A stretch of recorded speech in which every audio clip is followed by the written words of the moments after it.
இந்த ப்ரௌனி பண்ணவே அவ்வளோ டெம்டிங்காக இருந்தது. ஏன்னா கஸ்டமர் வந்து ட்ரிபிள் சாக்லேட் ப்ரௌனி கேட்டிருந்தாங்க, ஃபஜ்ஜியாகவும் கேட்டிருந்தாங்க. ரொம்ப ஜூஸியாக இருக்கணும், ஃப்ரெஷ்ஷாக இருக்கணும் அப்படிங்கிற மாதிரி வந்து கேட்டிருந்தாங்க. சரி நம்மளும் அதே மாதிரி ரெடி பண்ணிடலாம்னு சொல்லிட்டு ட்ரிபிள் சாக்லேட் ப்ரௌனி நல்ல ஃபஜ்ஜியாக சூப்பராக வந்து ரெடி பண்ணியிருந்தேன். கஸ்டமர் வந்து கோயம்புத்தூர்லேருந்து நம்மகிட்ட வந்து ஆர்டர் பண்ணியிருந்தாங்க. ஸோ எப்பவும் போல தான் நம்ம ஈவினிங் கொரியர் வந்து போட போகிறோம் அப்படின்னா ஈவினிங் கொரியர் போடுறதுக்கு ஒரு 2 ஹவர்ஸ்க்கு முன்னாடி தான் இந்த ப்ரௌனி வந்து ரெடி பண்ணேன். செம்ம சூப்பராக அவ்வளோ ஃபஜ்ஜியாக செம்ம சூவியாக வந்து வந்திருந்தது. எனக்கு பார்க்குறக்கே அவ்வளோ டெம்டிங்காக இருந்தது.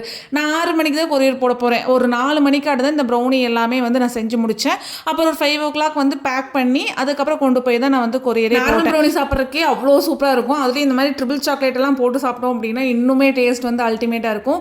கண்டிப்பாக இதே மாதிரி ஹோம்மேட் ப்ரௌனிஸ் எல்லாம் உங்களுக்கு வேணும் அப்படின்னா மறக்காமல் கீழே இருக்கிற வாட்ஸ்அப் நம்பரில் வந்து ஆர்டர் ப்ளேஸ் பண்ணிக்கோங்க. ஏதாவது என்கொயரி இருந்தாலும் அதில் காண்டாக்ட் பண்ணலாம். இன்னைக்கு ஈவினிங் நம்ம கொரியர் போட்டிருக்கோம். ஸோ நாளைக்கு ஈவினிங்குள்ளே கஸ்டமர் கைக்கு வந்து ப்ரௌனி ரீச் ஆயிரும். கஸ்டமரோட ரிவ்யூவை நான் கண்டிப்பாக நெக்ஸ்ட் ஷார்ட்ஸில் வந்து ஷேர் பண்ணுறேன்.